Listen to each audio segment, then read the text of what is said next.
And it's that time again, y'all. Hi everybody, it's me, that red and blue boy, back with another video for your fluffy viewing needs. I wanted to get a video out last week, but ever since I got selected for a promotion at work, it's been hard finding any free time anymore. Couple this with a never-ending workload, and it's becoming harder and harder to even find the time to just sit down and make one of these.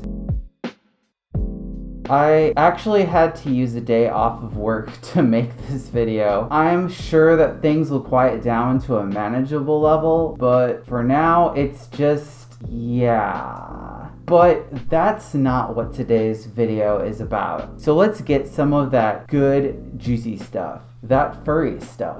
That was the first time I've used good and juicy in a sentence with furries before. And probably the last. So I got to thinking, furry conventions. With last year being the train wreck that it was, conventions were kind of on hold. We were no longer able to hang out with friends, and we all lived in seclusion for over 12 months. Human beings, being the social creatures that they are, started to get a bit antsy. When we can't interact with other people, we start to go a bit stir crazy. In addition, we can also end up feeling depressed. I had moments last year, weeks at a time, where I went on autopilot and tried everything I could to have the energy to get up. Things are looking pretty gloomy, but this year will hopefully be a different story. As we approach the later part of 2021, going into August and beyond, it appears we may be having more furry conventions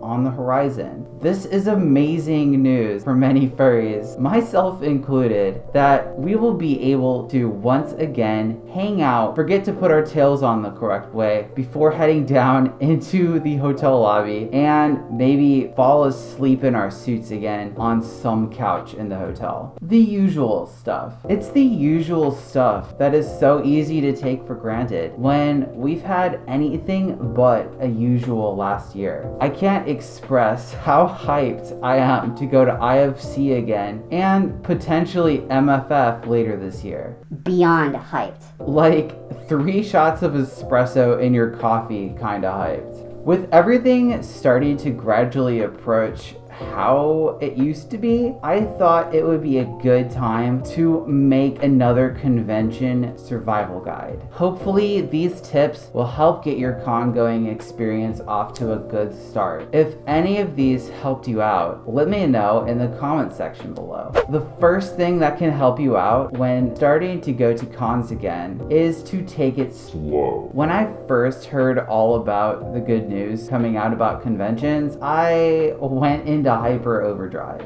I got so excited that it was difficult to focus on a lot of different things. It's normal to feel a bit excited about this kind of stuff, but keep in mind that you have to have a happy balance between being pumped up and going absolutely ape about conventions. I know a lot of furries will probably behave somewhat normally in public again, but it's the overexcited and hella excited ones that could potentially cause trouble. A lot of hotels welcome having that many guests in one place, but things can start to get sketchy when you have a whole mess of furries all together going bananas in the hallways. Please don't destroy anything. The last thing the fandom needs is a repeat of Rainforest on their hands. Stay pumped up, but don't set random stuff on fire in the elevator. Please. Just don't. I know this isn't even a thought that goes through most people's heads, but I had to get it out there. We want to be welcomed back at the hotels we have the cons at. Otherwise, furry conventions in the future might be held in the front of an abandoned Kmart parking lot, and nobody wants that. The second piece of con-going advice would be to respect others' boundaries. I had the chance to go to a bowling meet here in St. Louis, and they implemented a really really cool idea that I'm not sure has been used before at cons. They used different colored bands to indicate how comfortable you are with others. Green was, heck yeah, hugs for days. Yellow was like, ask first, I think. And red was, heck no, you can say hi, but don't lay a paw on me. This is a great idea that I've never seen done, and I think it would be a cool idea to add to a convention. If a con has done this in the past, let me know, by the way. But for me, it was like a whole new world. I could tell from a glance just how comfortable others were potentially going to be when interacting with them, and I'm sure it helped others out as well. Conventions can benefit a lot from this, as furries have been cooped up for a long time with all this chaotic, fluffy energy. It would be a good way to prevent overeager furries from hugging and getting all up in other spaces when they might not feel comfortable doing so. A good rule of thumb at conventions is to ask first. The next piece of advice I can give is to pace yourself when going to the dealer's den. There's bound to be a bunch of furry things to buy, from tails, soaps, badges, and everything in between. Supporting people who make these things is a great idea because they put so much hard work into everything. However, conventions can be a bit pricey, so make sure that you don't spend a housing mortgage on furry merchandise unless you can afford to. We usually set a budget when going to cons, where we spend a certain amount on food, the hotel cost, and then everything extra we may want to bring home when the con's done. This helps to make sure that we don't overspend. When the con's done, you still have to go back to the real world, and having money left over can help. I'm not trying to dissuade anybody from buying stuff at a convention, just to make sure that you do it wisely.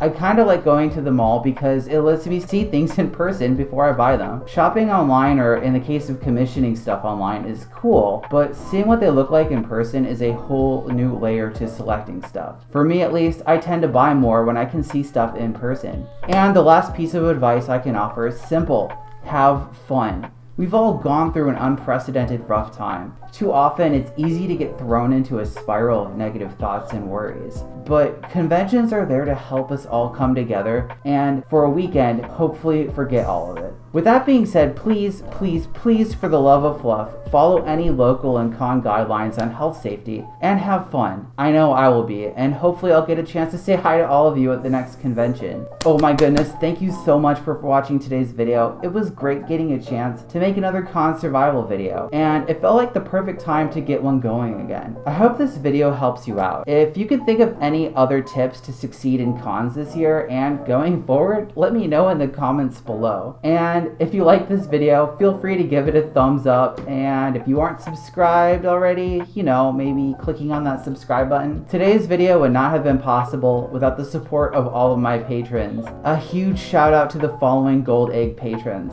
Apollo Bunny, Archie Fur, Cinder Kitten, Dynamo, Dexo, DH, Dirt Coyote, Amaranth Cantonine, Funtime Wolf, Lindsay, Moodle, Richard Wren, Sylvie Cat, and Splackjack. Thank you all so much. If any of you want to consider becoming a patron, maybe check me out on the link down below. Yeah. Alright, that's gonna do it for today's video. I hope you all have a safe and awesome weekend. Bye.